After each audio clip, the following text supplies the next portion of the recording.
Pode começar. Oi, gente, tudo bem? Aqui é Maurício e minha dupla é o Daniel.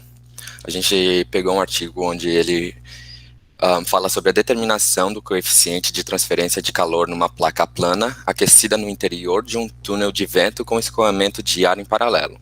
Pode passar. E como funciona a troca de calor por convecção? A transferência de energia entre uma superfície e um fluido em movimento sobre esta superfície.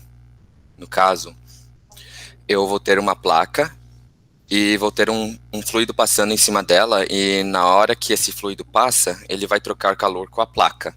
Pode ser vento, pode ser qualquer coisa. Qualquer estudo da convecção se reduz basicamente a um estudo de procedimentos pelos quais o coeficiente de transferência de calor por convecção, Hzinho, pode ser determinado. Então, na troca de calor por convecção, geralmente a gente está preocupado em saber qual é o valor do H, que é o coeficiente de transferência de calor por convecção, que é um dos principais problemas de Transcal 2.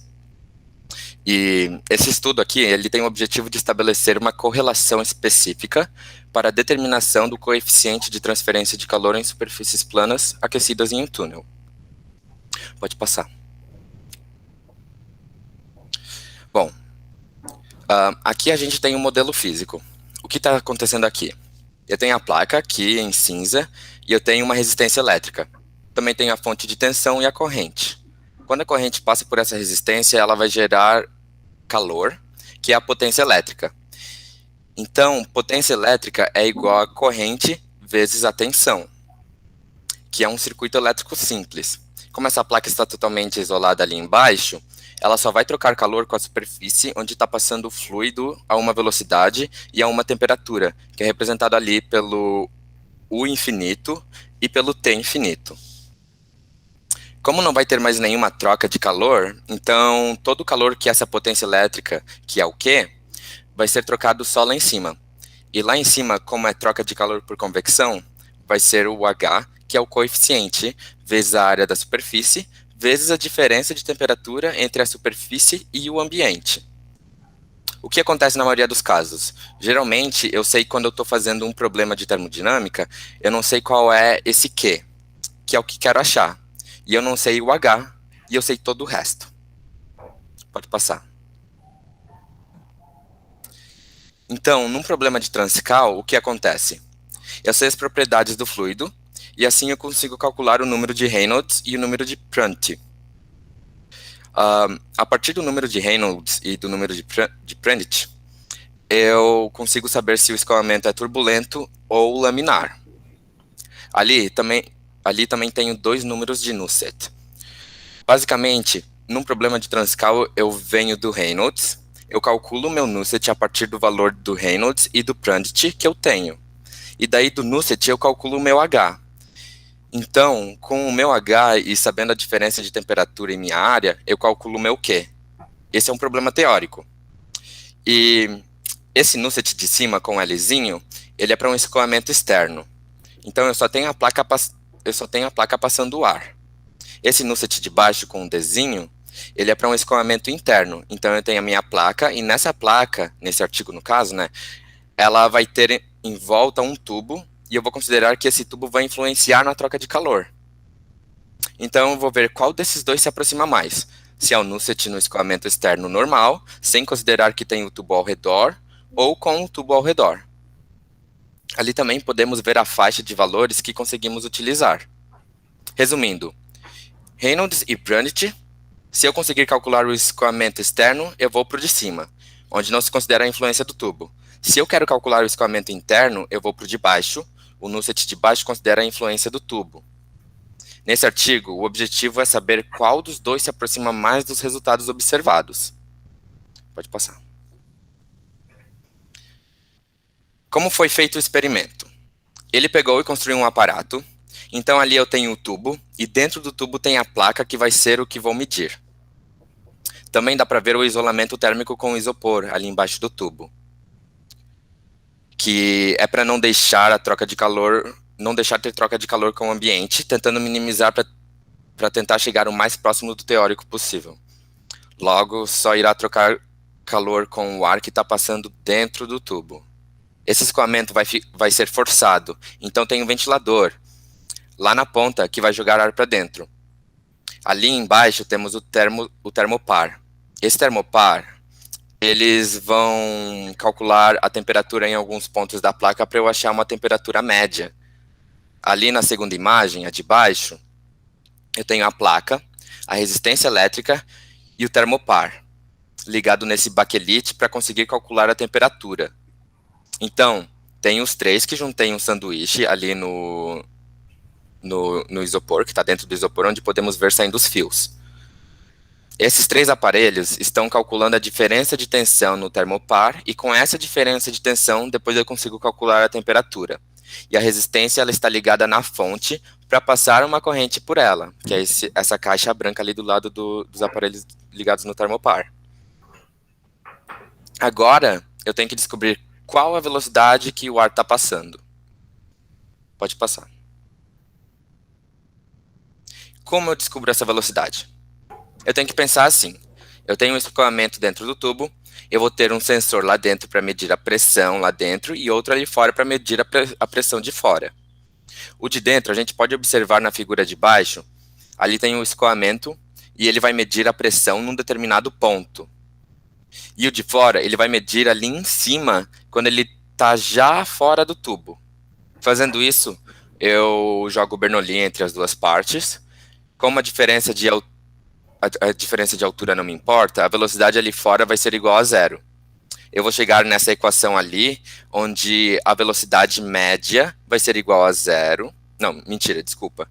Como a diferença de altura ali não me importa, a velocidade de fora vai ser igual a zero. E eu vou chegar nessa equação ali, onde a velocidade média vai ser igual a raiz quadrada de 2 vezes a diferença de pressão sobre a do ar, sobre o ρ do ar. Pode ir, Daniel. Certo. Só complementando o que o Maurício falou, o objetivo desse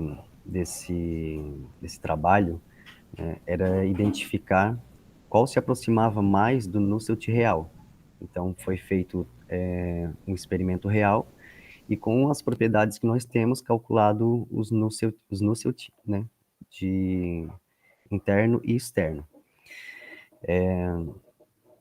Então, esse slide basicamente mostra as propriedades que serão utilizadas para os cálculos, né? Nós temos aqui as dimensões da placa, né?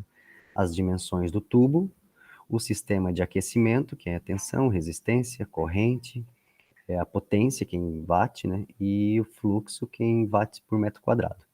Temos também as propriedades das correlações do ar, considerando a 350 Kelvin, e as propriedades da água, considerando a 300 Kelvin. Certo. Então,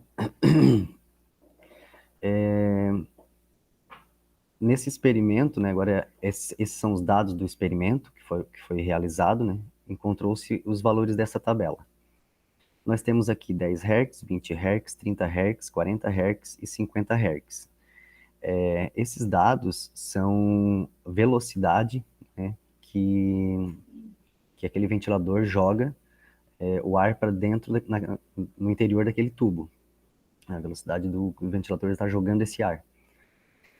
Com a velocidade, eu encontro a altura manométrica, que é esse Hzinho aqui, certo? Então, os cinco valores. Com o H, eu encontro a pressão dentro do tubo, né? Já que a pressão de fora é a pressão ambiente, para mim não tem muita importância nesse momento. Então, esses 4 primeiros dados aqui, a gente consegue calcular a velocidade média, né, por essa fórmula aqui. Os três dados de temperatura, eu faço uma média deles e encontro a temperatura da placa. Se encontra aqui embaixo, né? Na verdade, essas 3 temperaturas eu faço uma temperatura média e eu vou considerar a temperatura média a mesma da temperatura da placa. Essa é a ideia. Aí eu tenho a temperatura de filme, que é mais ou menos um cálculo teórico, né, que é uma média entre a temperatura do ar e a temperatura da placa, uma temperatura teórica. Certo. Então, foi feito os cálculos de VM, né? pelaquela fórmula anteriormente mostrada, por essa aqui, com aqueles 4 primeiros dados que nós tínhamos, calculou-se a velocidade, né? Então, a partir dos dados ali da pressão, do slide anterior, e as temperaturas, a partir dos dados da temperatura foram observados lá no experimento, né? Então, foi realizado a diferença de temperatura, né? Temos aqui a diferença de temperatura. Aí, sabendo o fluxo e a diferença de temperatura, eu consigo calcular o coeficiente convectivo, o Hzinho. E com isso, encontro o Nusselt real, que é o Nusselt do experimento. Esse log de Nusselt aqui, ele só foi utilizado a título de linearização do problema. Então, o que acontece? Eu tenho, por essa fórmula aqui de Nusselt, eu encontrei o Hzinho, que foi calculado aqui, né? O L na fórmula é o comprimento da placa, o K é o coeficiente de condução, né? O Hzinho calculado, eu encontro o Nusselt real. Eu estou chamando ele de Nusselt real. Foi o Nusselt encontrado, observado no experimento, né? Tem o Reynolds L, Reynolds D, que é o interno e o externo. Então, o Reynolds L, né, é do escoamento externo, onde considera o comprimento da placa, né, o resultado do escoamento externo, o resultado é o laminar, sempre laminar, e o Reynolds resultante do escoamento interno, onde considera o diâmetro do tubo que está encobrindo a placa. E o resultado dele é sempre turbulento. O mesmo aconteceu aqui, colocou log só para título de linearização. O F ele foi encontrado no diagrama de Moott, né, que a gente aprende a calcular lá em mecânica dos fluidos. Certo. Então, esses dados anteriores, foram dados do experimento, né? A gente encontrou esse Nusselt real, segundo as observações que foram feitas no experimento. Agora, a gente vai fazer dois Nusselt para encontrar na literatura, para comparar com aquele Nusselt real. Então, a gente tem os dados de Reynolds L e Reynolds D. Tendo esse Reynolds L, que é o Reynolds laminar, eu encontro o Nusselt L. E com o Reynolds D, que é do escoamento interno, eu encontro o Nusselt D. Esses dois logs a mesma coisa, só para título de linearização. A fórmula de Nusselt que eu encontrei está aqui do lado, né? Então eu tenho o número de Prandtl, número de Reynolds, encontro o Nusselt. Perfeito. Então, o que acontece? Essa primeira linha azul, né, aqui no gráfico, ele mostra o Nusselt real, linearizado, né, com log. O verde, ele mostra o Nusselt calculado como se fosse o escoamento interno, considerando que o tubo existia. Essa linha vermelha, ele mostra o Nusselt considerando um escoamento externo, onde o tubo não era importante. Então, a conclusão que esse gráfico mostra do Nusselt real é que o gráfico, né, do Nusselt real ele se aproxima mais do escoamento interno, né, mais do escoamento interno. A correlação encontrada aproxima-se da literatura para escoamento interno turbulento, indicando que a influência das paredes do túnel, né, a correlação encontrada aproximou-se da literatura para escoamento interno turbulento, indicando que a influência das paredes do túnel sobre o fluxo de ar modifica as condições de análise sobre a placa quando considera-se a mesma sobre escoamento externo, sem interferência de placas, sem interferência de paredes. O que isso quer dizer? Que o experimento ele foi realizado pegando a literatura, e pela literatura, né, calculou-se o Nusselt como se fosse um escoamento interno, e depois como se fosse um escoamento externo. E foi comparado com um teste, que é mais esperado, né? Haja vista que quando se utiliza um tubo, ele deve se considerar a influência do tubo na transferência de calor. Então, essa foi a conclusão deste trabalho, né? Então, agradeço a atenção de todos e muito obrigado. Obrigado.